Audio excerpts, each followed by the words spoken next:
Dear friends, this is episode number 18. In episode number 17, we have dealt with Order 21, Rule 53 in part. And I said that we will go through each word of Order 21, Rule 53 and deal with it. Now, let us take Rule 53. Please take Rule 53. Where the property to be attached is a decree, either for payment of money or for sale in enforcement of a mortgage or charge. A decree either for payment of money or for sale in enforcement of a mortgage or charge. The attachment shall be made if the decree were passed by the same court, then by the order of such court. And if the decree sought to be attached was passed by another court, then by the issue to such other court of a notice by the court which passed the decree sought to be executed, requesting such other court to stay the execution of its decree unless and until. Now, what are the requirements? A decree is to be attached. A decree passed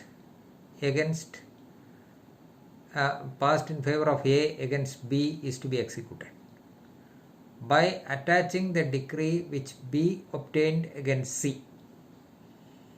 And if both these decrees were passed by the same court, then by the order of that court. And if these two decrees were passed by a different court and the decree sought to be attached, which is the decree sought to be attached, which B obtained against C by another court. If the decree sought to be attached is passed by another court, then by the issue to such other court of a notice by the court which passed the decree. The court which passed the decree, please underline A's decree. Court which passed the decree sought to be executed, that is A's decree. Requesting such other court, that is the other court which passed the decree in favor of B against C, to stay the execution of its decree, that is decree in favor of B. Please underline B's decree. Unless and until. Two clauses are there. Carefully read. Unless and until. So an order is to be passed if the decree to be attached is a decree either for payment of money or sale and enforcement of a mortgage or charge. If these two decrees are passed by the same court, then by an order of that court. The decrees are passed by different courts, then by the order of the court which passed the decree which is sought to be executed, that is A's decree. Requesting the other court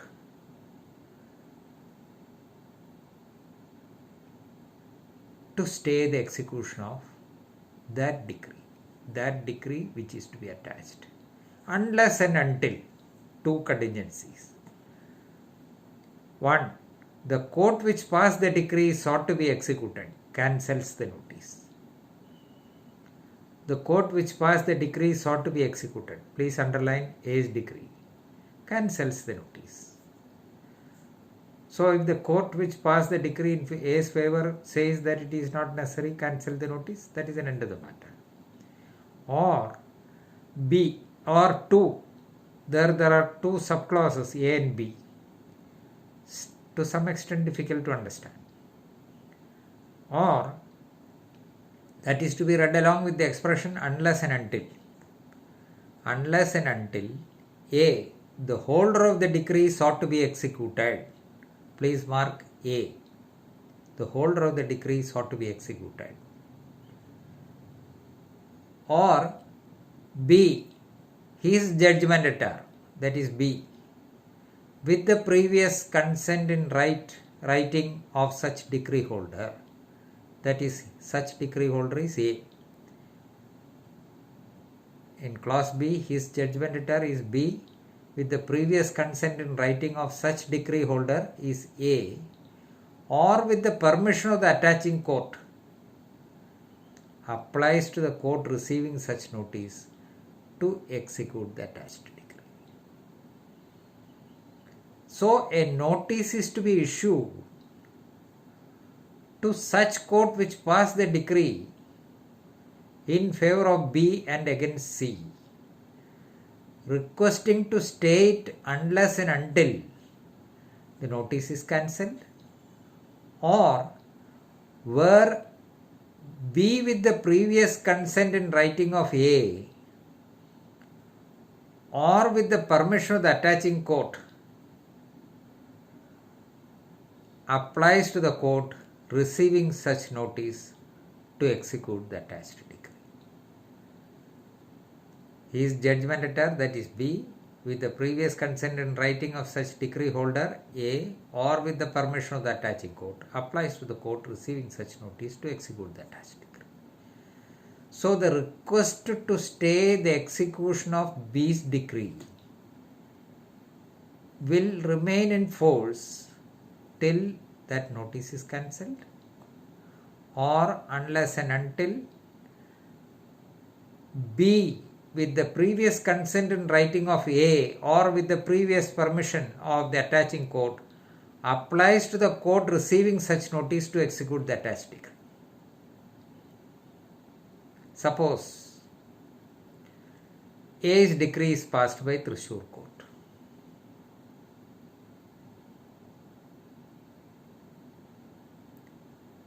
And B's decree is passed by another court, Chavakad court, within the jurisdiction of Thrissur district. Chavakad court. Now a request will be made by Thrissur court to stay Chavakad court's decree unless and until the notice is cancelled, or unless and until B with the previous permission of previous consent in writing of A or with the permission of the court applies for execution of his decree, that is B's decree against C.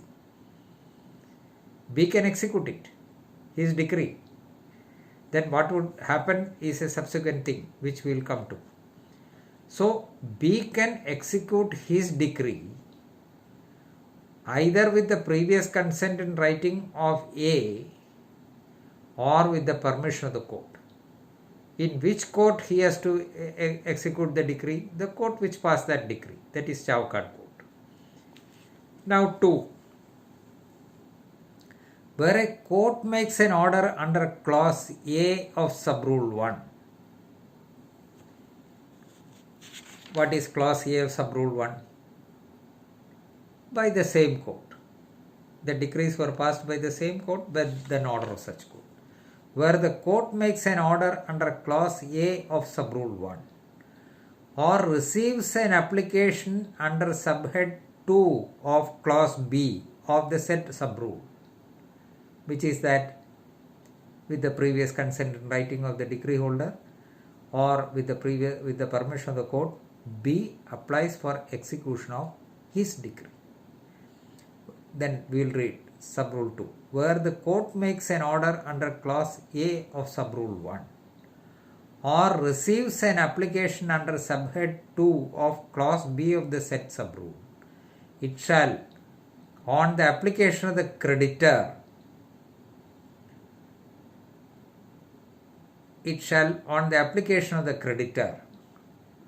that is A, who has attached the decree, or his judgmentator, that is B.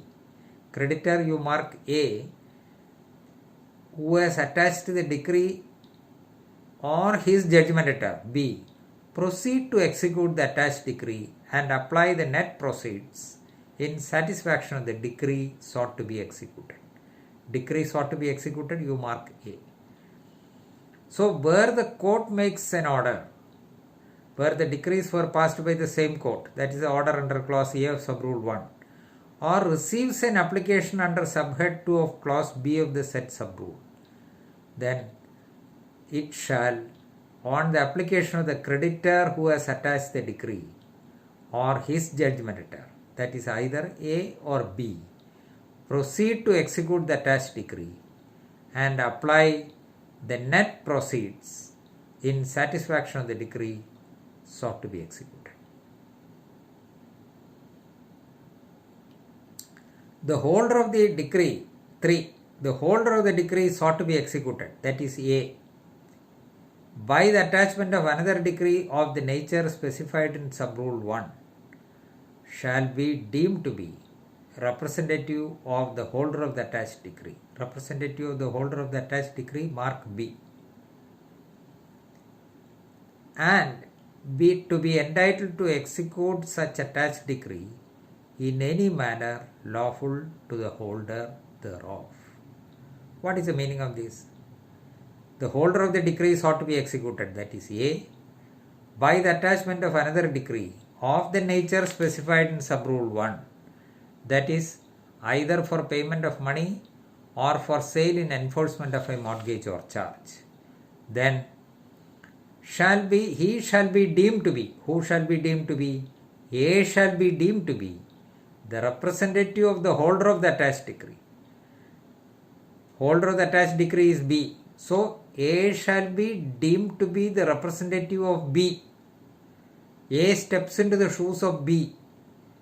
A cannot execute B's decree ordinarily, but by this process A steps into the shoes of B, and as a representative of B, A can straightaway execute B's decree against C.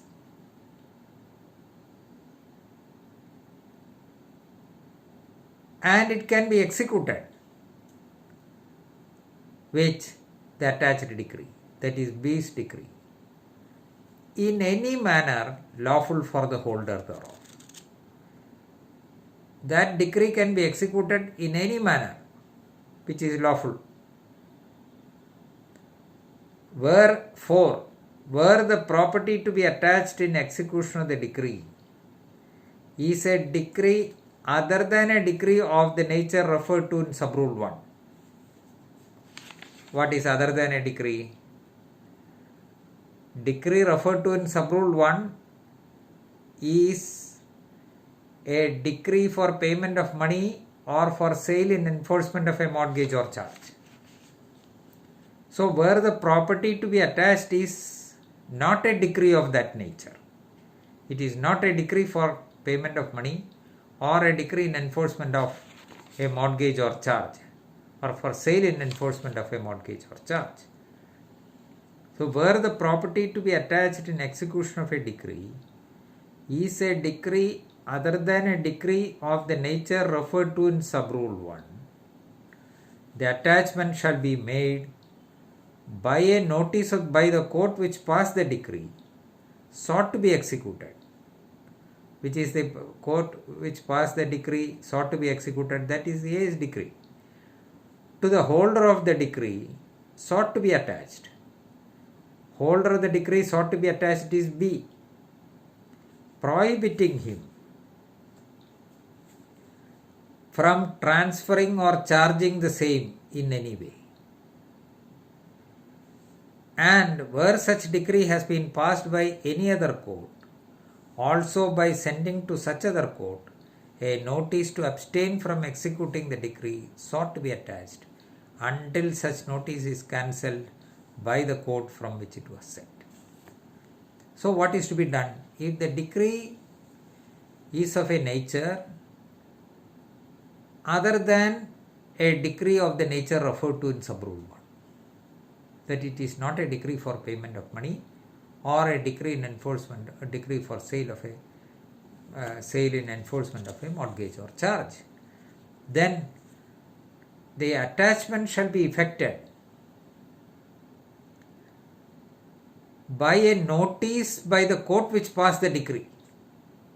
That is A's decree. By a notice by the court which passed the decree sought to be executed.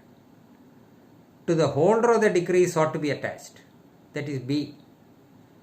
Prohibiting him from transferring or charging the same in any way. So if the decree is of a different nature other than the decree mentioned in Subrule 1, then the court which passed A's decree will pass an order prohibiting B from transferring or charging the same in any way. So that he cannot do.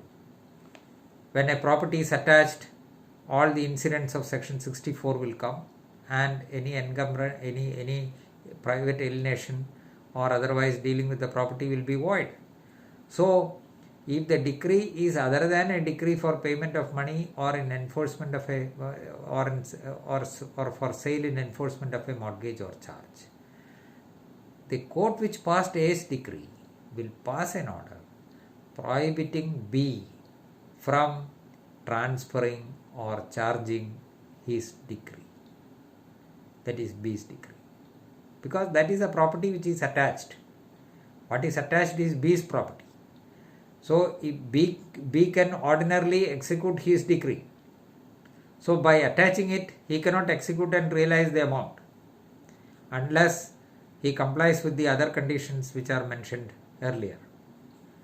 To the holder of the decree, prohibiting him from transferring or charging the same, and where such decree has been passed by another court, also by sending to such other court a notice to abstain from executing the decree.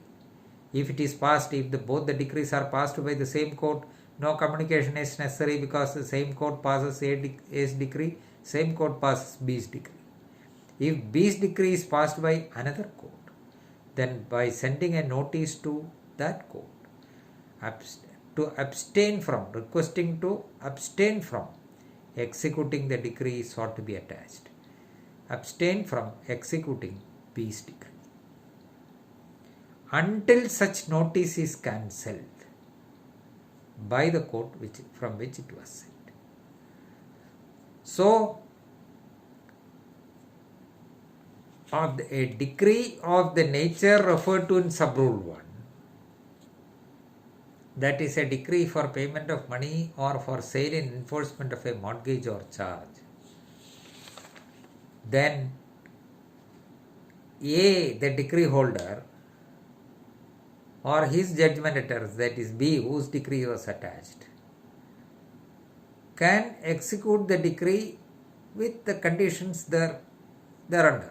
That is, if B is executing the decree, either the permission, the consent in writing of A is required or the permission of the court is required. Then it can be executed. Or Subrule 3 provides that A shall be the representative of B. A can execute B's decree. So these are the methods. If the decree is one for payment of money or for sale and enforcement of a mortgage or charge.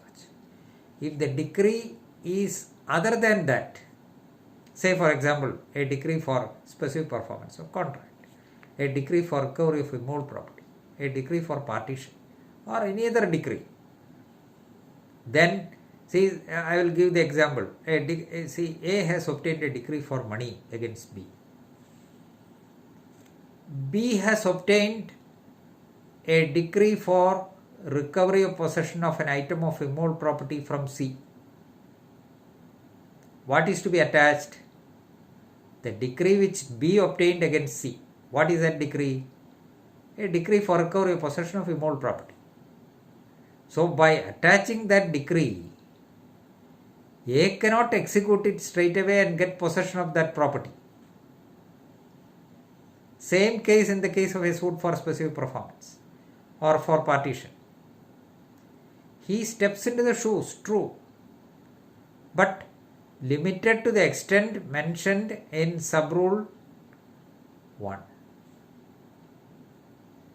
Then otherwise, an order will be passed. Say for example, in a suit for if B's decree is a suit for recovery of possession of an item of immovable property, or a suit for specific performance, or for partition, or any other decree other than what is mentioned in sub rule 1, then an order will be passed by the court which passed A's decree prohibiting B from transferring or charging the decree which he obtained, that is, which B obtained against C.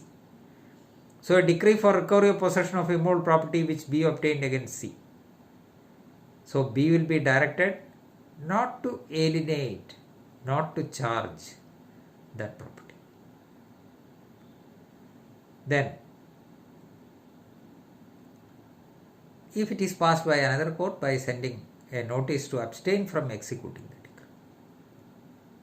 So, if it is passed by the same court, by passing an order prohibiting B from transferring or charging the same, he has to file the execution petition in the very same court. That court which attached the decree knows that it has been passed by, both the decrees were passed by the same court. Then there is no difficulty. If it is passed by another court, B's decree is passed by another court, then the court will also pass an order up to requesting that other court which passed B's decree to abstain from executing the decree until such notice is cancelled. Now we will go to sub rule 5. The holder of a decree attached, that is B, please mark B, the holder of a decree attached under this rule shall give the court executing the decree such information and aid as may reasonably be required. There is no difficulty in understanding. 6. On the application of the holder of the decree, that is A, on the application of the holder of the decree sought to be executed, that is A's decree, A, mark A, by the attachment of another decree, the court making an order of attachment under this rule shall give notice of such order to the judgmentator bound by the decree attached, that is C, judgmentator bound by the decree attached, C, and no payment or adjustment of the attached decree made by the judgmentator in contravention of such order with the knowledge thereof, or after receipt of the notice thereof, either through the court or otherwise, shall be recognized by any court so long as the attachment remains in force. This is to secure the decree, attached decree, from being dealt with other than in the manner which is provided in this rule. That is, the decree, if B executes the decree, or C pays the amount to the decree, or B otherwise adjusts the matter with B, so there will be nothing left. I will give an example. A has obtained a decree against B for 10 lakhs, and B has obtained a decree against 15 lakhs. Now, B is prohibited from paying that amount to C is prohibited from paying that amount to B. B also cannot execute the decree otherwise than with the permission of the court or with the consent of writing. Now, sub-rule 6 says that if C has received the notice or he has knowledge of such notice, knowledge of such order, then any such payment or adjustment by C to B will be recognized by the court. So, A has to realize 10 lakhs, B has to realize from B, A has to realize 10 lakhs from B, B has to realize 15 lakhs from C. C pays that 15 lakhs after receipt of the notice from the court, prohibiting from alienating, transferring, adjusting, etc. He pays the amount to B in contravention of the order of the court. What is the legal effect of that? Then how can A proceed to execute the decree? How can the order passed by the court be enforced? How can justice be afforded to the parties? So if a voluntary act by a party who is bound by the order passed by the court, if it goes against the spirit of that order and thereby defeating the further process in the execution, by this provision, such adjustment or payment has been stated to be not to be recognized by the court. That means the court will not recognize that payment which C made to B. If C makes the payment to B, and after notice and in the execution proceedings, C will have to pay again. C will be bound. The court will not recognize any such payment or adjustment. So when C is prohibited, C receives the notice prohibiting him from alienating, charging or otherwise doing anything, and he contravenes that order, that is to his peril, and A's interest will not be affected by such adjustment. Now,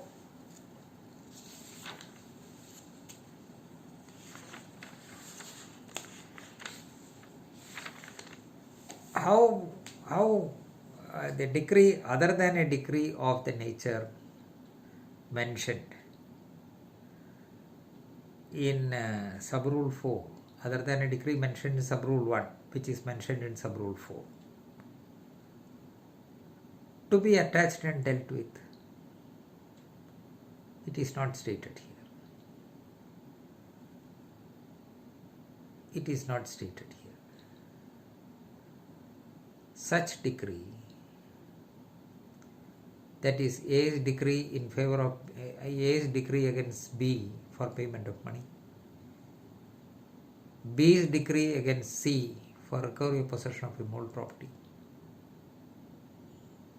how that decree to be executed? The decree which B obtained against C has to be sold in court auction. Sold in court auction. So that whoever bids for the same will be entitled to execute the decree. Will be entitled to that property. And the bid amount will be there. That is for realization of 10 lakhs as A has obtained a decree against B. B has obtained a decree for recovery of possession against C. The property, what is the property attached? The decree for recovery of possession. How to proceed with the execution? By sale of B's decree against C in court auction. D purchases for value. He has to take part in the auction and an auction amount will be there. Suppose the auction amount is 12 lakhs. He has to deposit that amount in court. And out of that 12 lakhs, 10 lakhs will go to A. So A's decree is satisfied. In so many words it is not stated. But that is a method.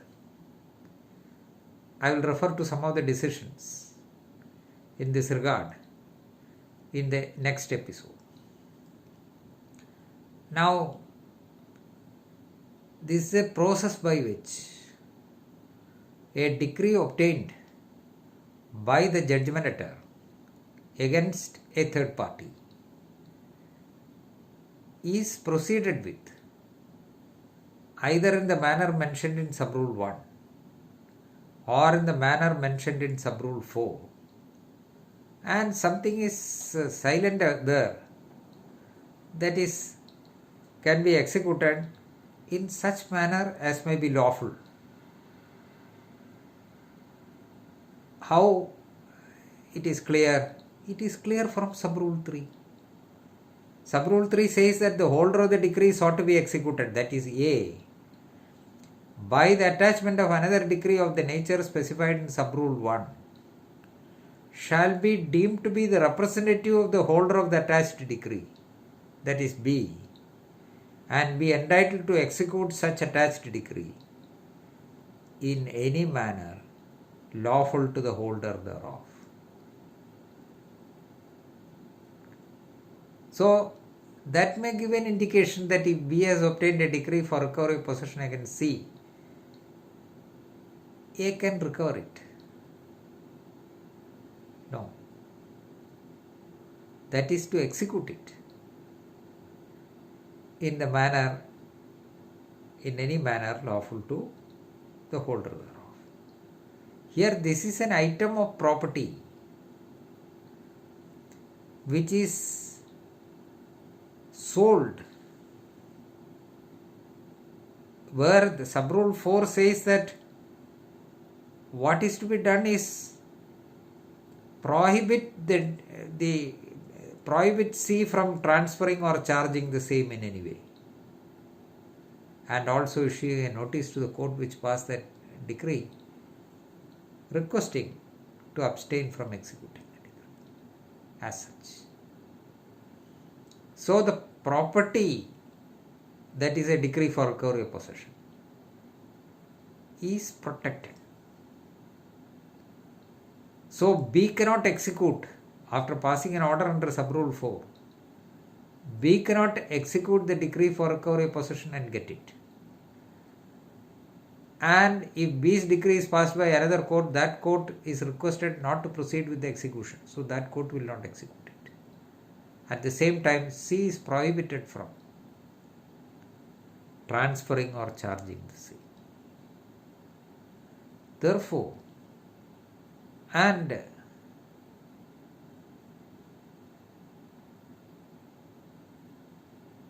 by giving a notice mentioned in subrule 6, C is prohibited, and if C does something in contravention of that order, that will not be recognized by the court.